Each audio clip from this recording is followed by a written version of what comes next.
Hi, Aikya. Right. Hello all. Good evening. All right. So, Aikya, why don't you just give them a quick round of introduction about yourself? Can you tell them how much you scored and a little bit about yourself?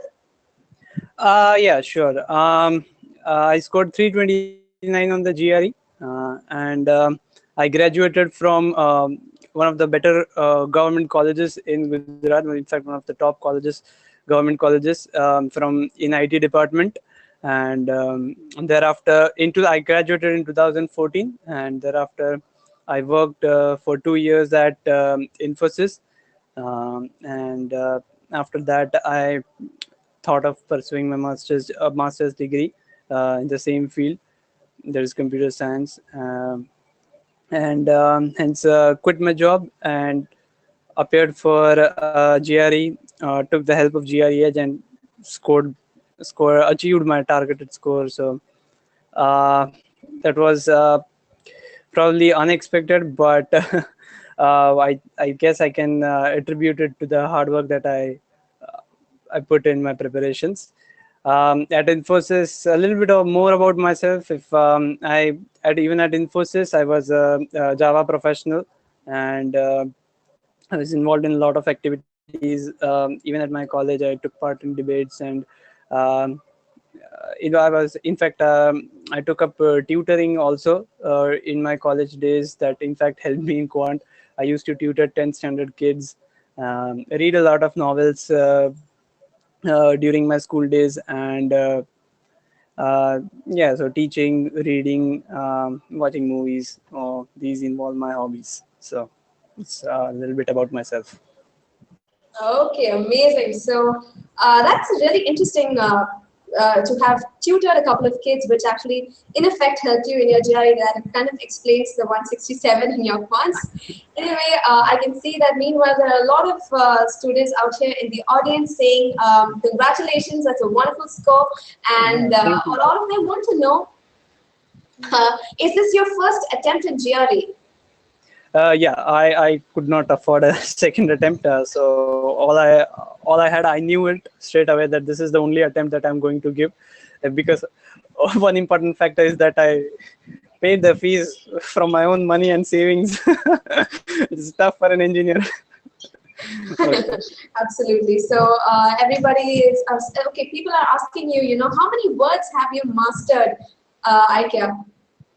Uh, I mastered approximately 800 to 850 words in 30 days, but that is the I was a bit confident in verbal, in the sense that I used to read a lot of novels and magazines, and in fact my schooling in English was also really well compared to many others that I've encountered. So probably that part helped, but I think the words that I encountered in GRE, the 800 or 850 words that I prepared, definitely helped me achieve a better score in verbal.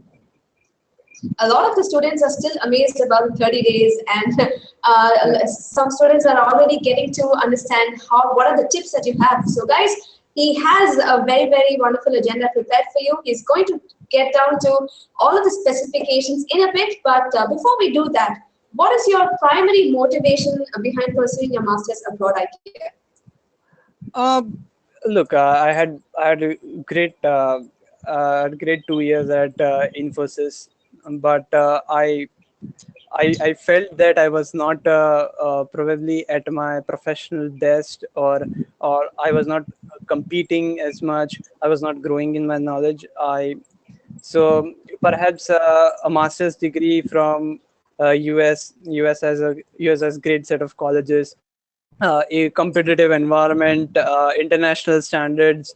So a lot can change if you are there, if you are at such a competitive environment, and at an international stage, and probably that can help one to grow professionally, academically. You have more chances, more opportunities. So these are the basic motivations that that I decided that it was time to give a GRE. Absolutely.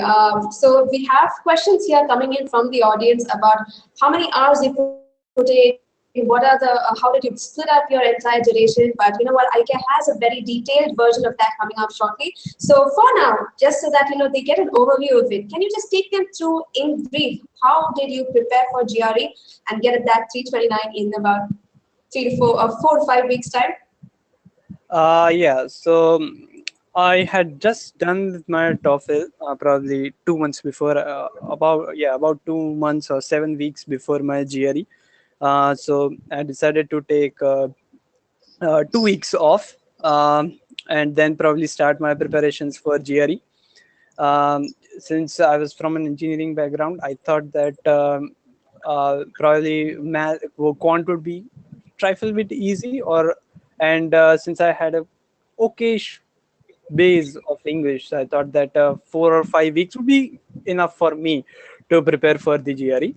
Um, in the while in the between period, that is in the 2 weeks that I took as a relaxation between the TOEFL and the GRE, it was not completely idle. I tried to gather materials and choose the best material, the material that simulated the actual questions on the test that I felt that would be beneficial in or at par with quality with what ETS provides. So I sorted out materials, probably like checked out a few institutes, and then I heard about GREH and decided to enroll with it. In the first week I just first 2 weeks I completed my I completed half of quant and reading comprehension part of the verbal, and probably in the first half of the third week of my preparation in GRE, I was done with my verbal part, and in the next few days I completed my quant. So probably I had decided that I would have at least 1 week of period where I would completely test myself with a full time test, so that I could manage my time better. And not only that, I wanted to improve upon my performances. So I took about 3 to 4 of full time tests, 3 to 4 complete tests, and about 10 content verbal, only content, only verbal sectional tests. So, and I wanted to know which where I'm missing my time and stuff. So I completely kept one week for the last 1 week for testing myself and time management, and before that I had to complete my cover all the topics for quant and verbal both, and obviously I tried to complete as many words as possible daily, or at least revise them. Okay, so that kind of briefs it up for everybody who wanted to know how he prepared in these 30 days or so, right? So they want to know what was the highest that you got in your mock test, Aikya? It's difficult to remember, but I guess I scored 320 in the in one of the full length tests, in the last full length test that I scored. That one was Okay, from the official ETS one, so the official and material from. all right, that's fantastic. So some students are curious to know, did you use any books as part of your GRE prep? No, I completely was reliant on GREedge's material. In fact, I had planned for only test prep for GREedge, but the material that they provided proved to be played a huge role in getting a good score. I did not use any books. Probably you can use. In fact, if you feel that they help you, then you can use it. Absolutely. All right. So yes, a lot of the guys are still wondering whether you actually scored a 329 or not. Some students want to know what was your diagnostic test score. So for those of you guys who are not really aware, GREH, once a student enrolls, to understand the current standings or the current skill levels of the student, they take a diagnostic test with not a lot of preparation. So Aika, do you remember how much you scored in your diagnostic test? I know that I scored very poorly in verbal. All Also right. in Quant, not as much as I expected. Probably less than 160 in both. So probably much less than 320. Much less than 320, I'm sure. All right. Okay, so now let's get down to business. So Aikya has a couple of very, very specific pointers to share, especially in verbal, since he's got a 162 in verbal, right? So for a lot of students, cracking GRE verbal is quite a bit of a task if you're not an avid reader or if you're not very much used to the English language. Then getting above 160 is a bit of a, you know, you need to have some skills. So what is it? What is your secret idea? Can you share that with the audience today? Yeah, sure. Even if you are an avid reader, I guess the words that the GRE you encounter when you take the test would be very difficult. You will encounter a few. There are many applications available. Even GRE's wordbot is fantastic, and Just a these are. second. Very sorry to interrupt, but students are finding a little difficult to hear. Can you speak a little louder, Aikya? Okay, am I audible now? Guys, Is it is louder? the audio better now? Hello? Is Okay. it audible Yeah. now? Is it louder? Yes. Yes. It's much better now, Aikya. Yeah. Please Okay. proceed. Yeah. Yeah. So you finally you have to prepare a list of the material that you are going to use for the words. So be it GRE, Edge, wordbot list, or any other list or any other application. All you have to do is then take take a good part of your time of the day and prepare 50 or 100 words as per the amount of time you have for the test. I took about 3 hours per day to learn 50 words, and it was quite challenging at first because I used to prepare probably for 4 to 5 days. I prepared 50 words daily, but then I had to revise them again, right? So because you could not master those words, they were completely new words. Some were familiar, not all were. In fact, large majority were quite confusing. So what I used to do was, if I don't I'm not able to recall the one particular set of words completely, then I did not learn any new words. Um, so so that took away from the 3 hours from my scheduled time to prepare new words. So but whatever words that I used to learn, I made sure that I revised them. And one important factor was that I saw to it that I understand the word whenever it will be used. It's not that one sentence you encounter in the word bot list would be the only usage of the word. So what I used to do was I used to Google the word and, like, suppose say verbal is the word, suppose. So like verbal, use the verbal in a sentence. So I used to see how what are the different sentences that the word or for example, the word verbal is used, and how is it used, so that I can understand it better. Not only the meaning I can recall, but I can also understand that how can it be used in a phrase, or how is the meaning, how can I attach the meaning in this situation or that situation. That probably helped me a bit.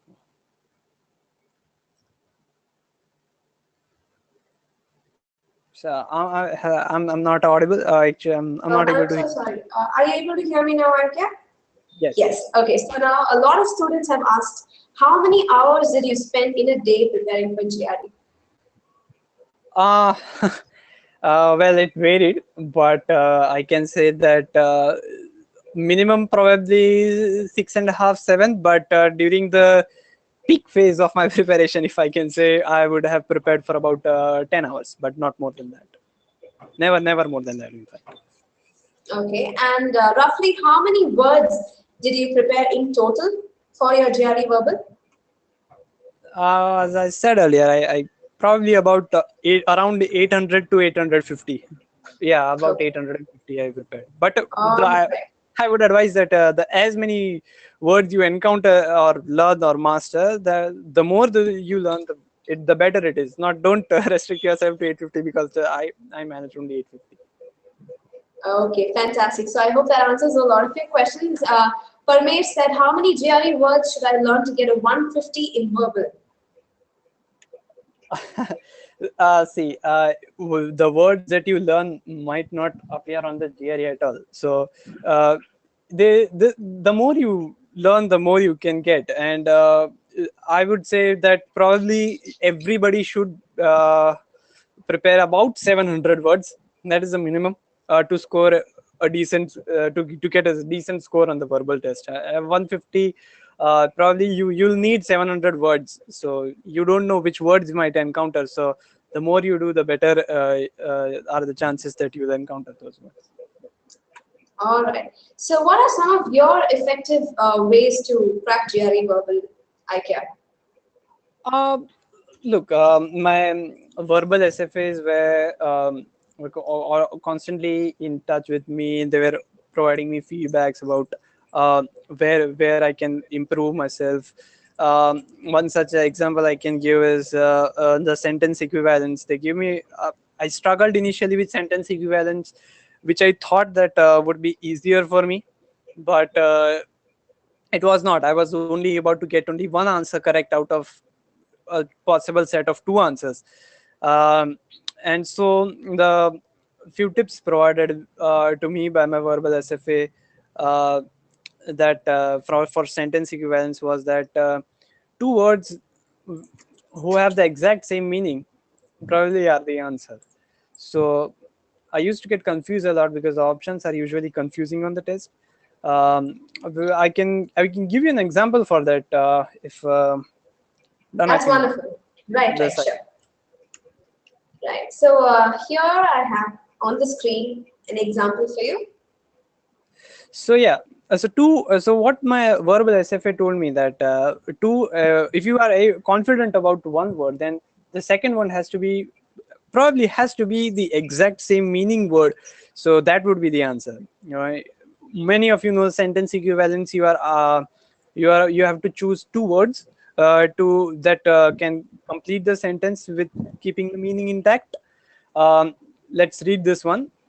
It was 8 p.m., the closing time of his clinic, as Ken and I blank towards Dr. Donald's consulting room for the results of the test. So you can see you'll be able to see five or many 6 or 7 options. First is ambled. Now probably might not know the word ambled. Of course, it's not a general usage term. Hasten, yeah, probably it looks like it can be the one.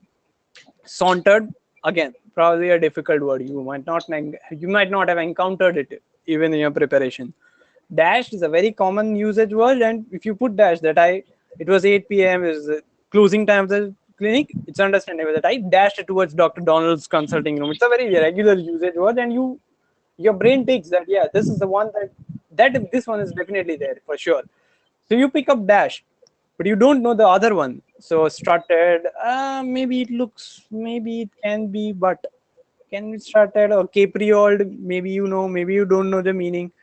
But now then you can check again that hasten towards somebody or rush towards somebody has the same feeling. Even when you read the word, your mind always thinks about hasten means hastily do something or in eagerness in rushing towards. So dashed and hastened are the closest in meaning, or in fact they mean the exact same thing. So hasten and dash is the answer towards this. So even if you don't know the words like ambled, sauntered, caprioled, and you're confused with probably strutted or caprioled and hastened, then you can eliminate those choices on the basis of this rule that will most definitely work. Or my verbal SFA at least provided me this tip that after after which I started scoring better in sentence equivalence mock tests and stuff.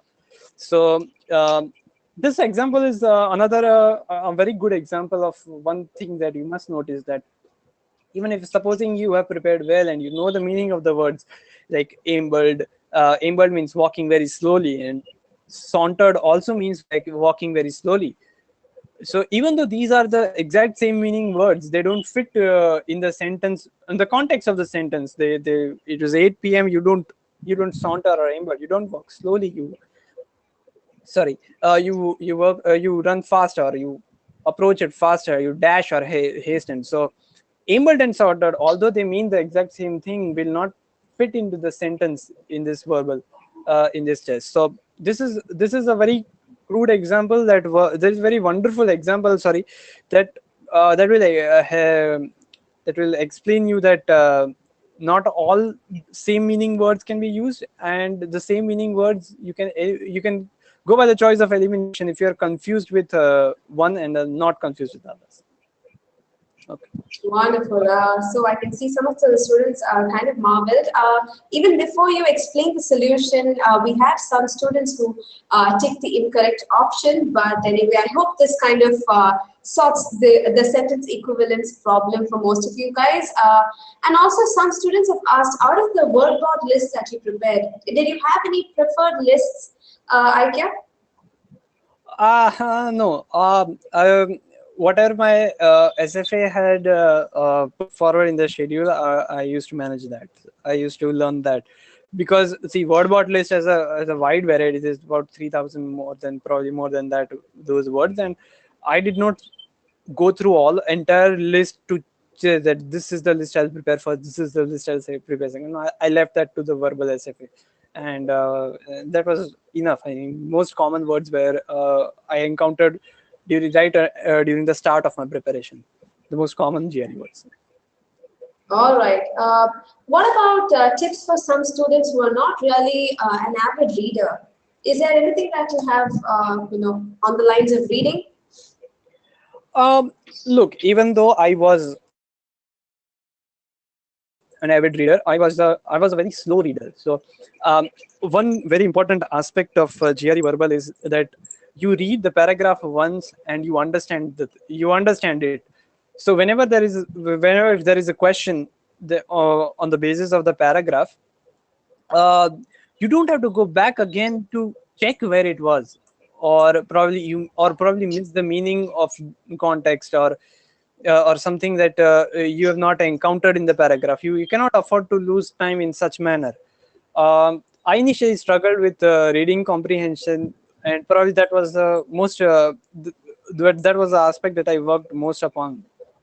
I bettered myself. I tips provided by my SFA and feedback provided by them helped me improve my performance in reading comprehensions.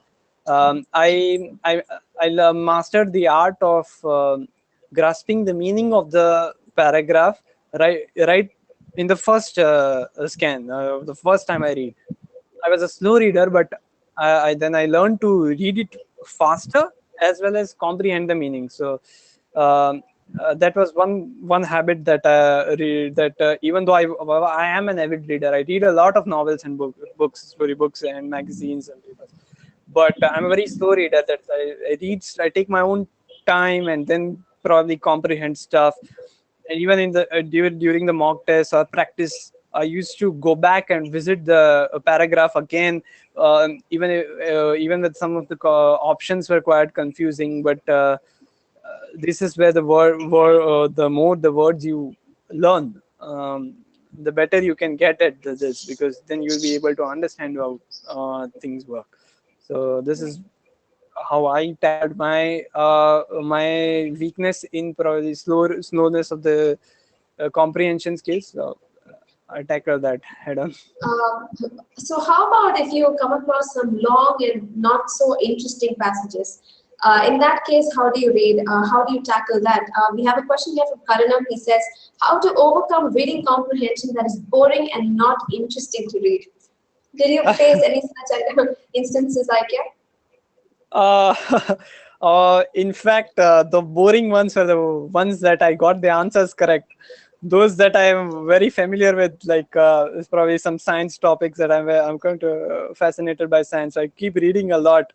In fact, I got those answers. I used to get those answers wrong, incorrect. But one thing is very important, that you keep the same intensity during the test, and there's no second thing in here in that boring or not, you don't have to categorize, because eventually this will decide your future, or the university, make a huge difference. So I encountered very boring topics.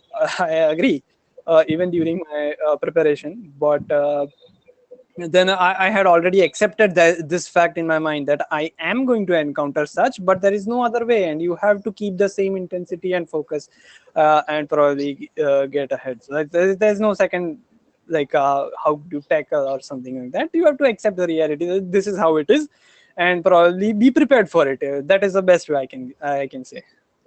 Yeah, and also like he rightly mentioned, if you guys come across passages which are out of the topics of your interest, then maybe you should develop a bit of a reading habit.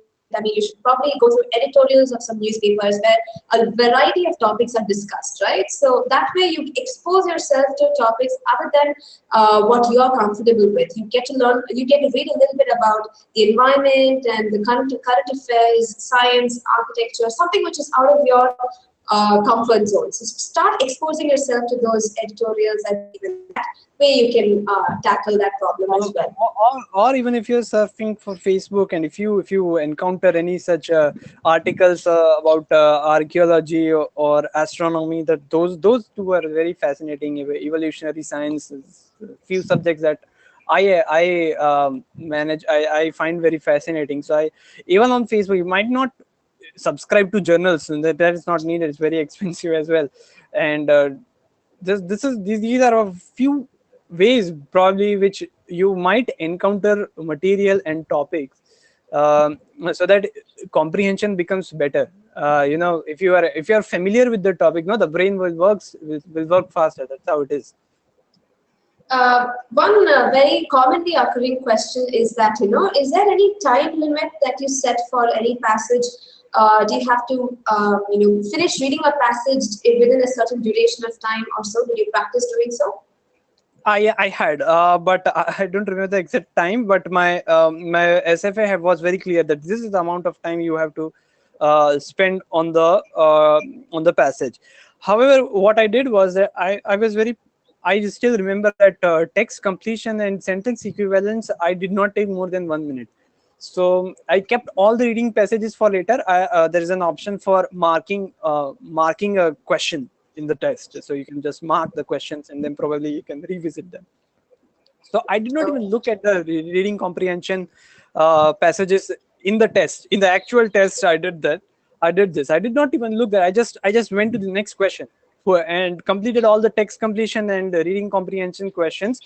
I saw to it that the easiest one that was very easy for me. I did not think too much about it. Did not spend too much time doubting my choices of the answers, and moved on to them. Probably one or two sentence equivalence or text completion that I felt, oh, maybe I can afford to take a little bit of time. I did not spend more than 1 hour, 1 minute or 10 seconds, 1 minute 70 seconds more than that. So after that, then I came towards the reading comprehension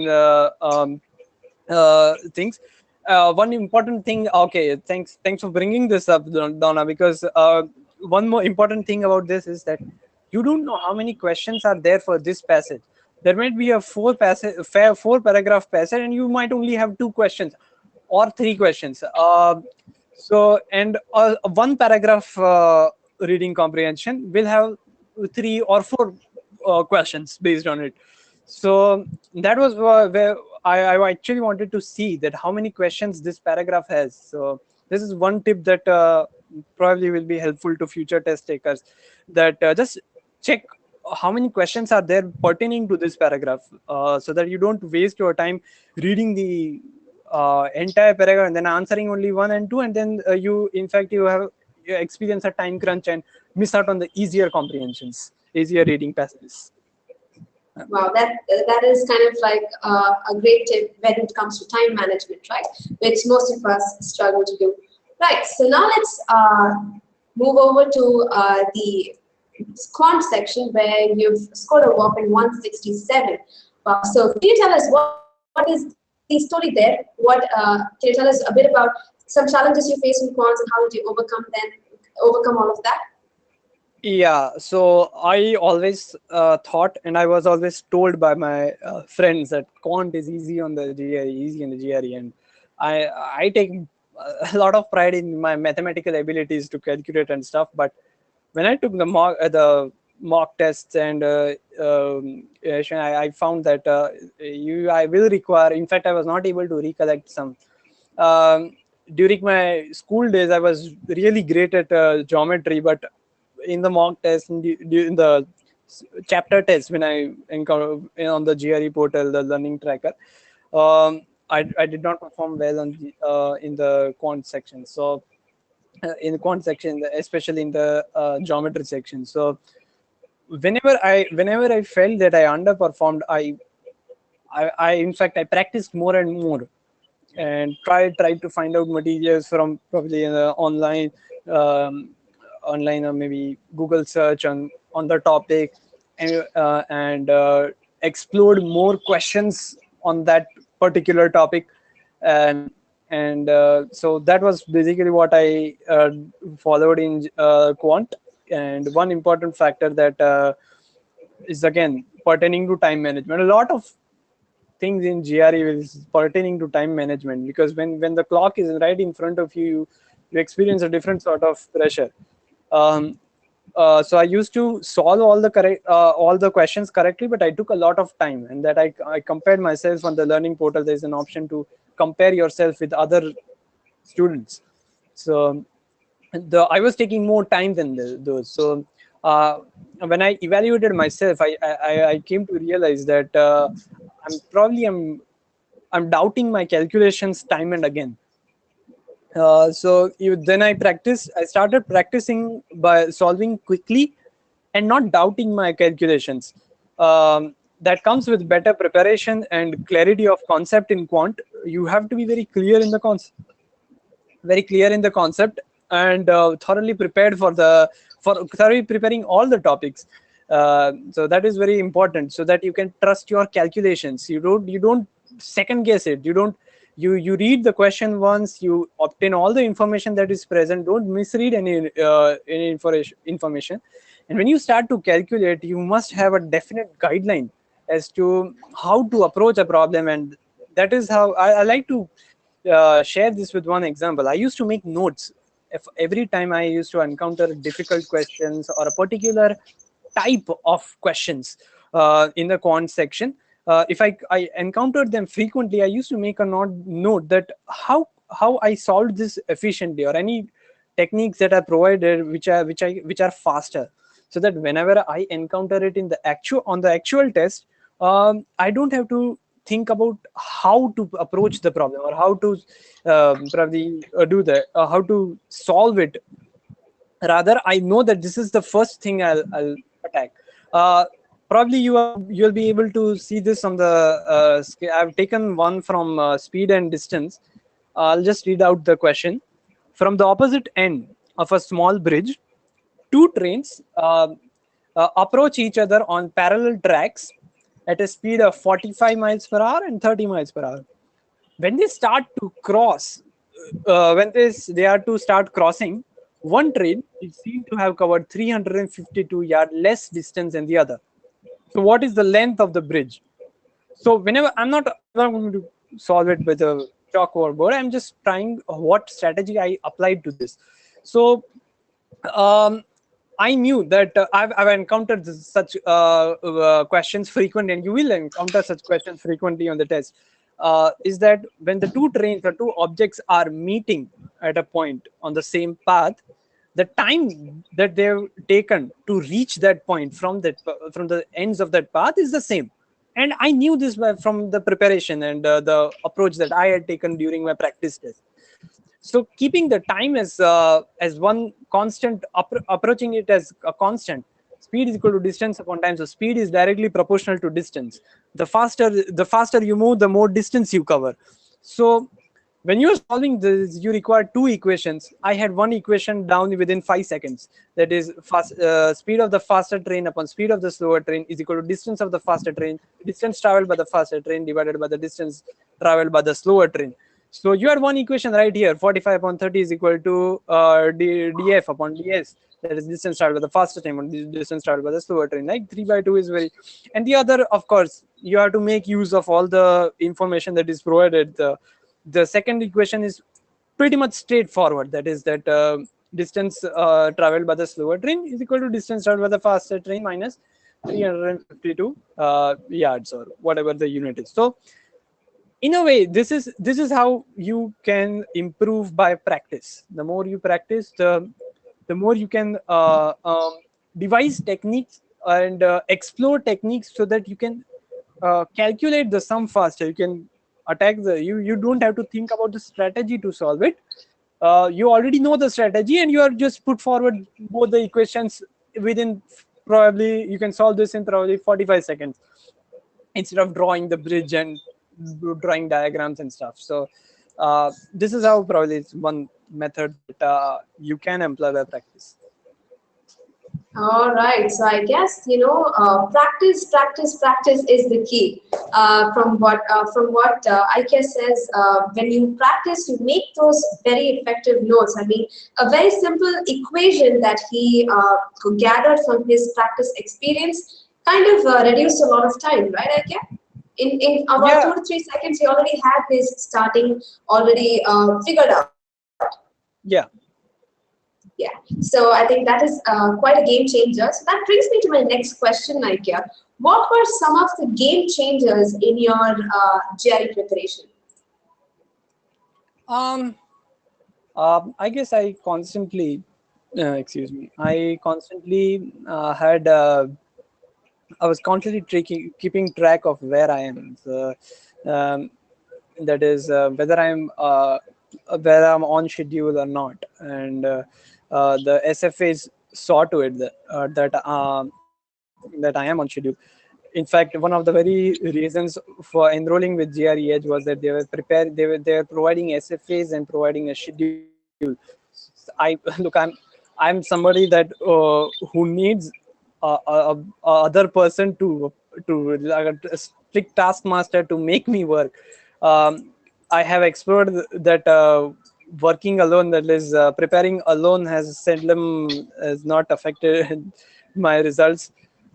So I used to be responsible to whatever plans the SFAs had made. So I saw to it that there is minimum gap between what is planned and what I have completed as a part of my preparation for that day.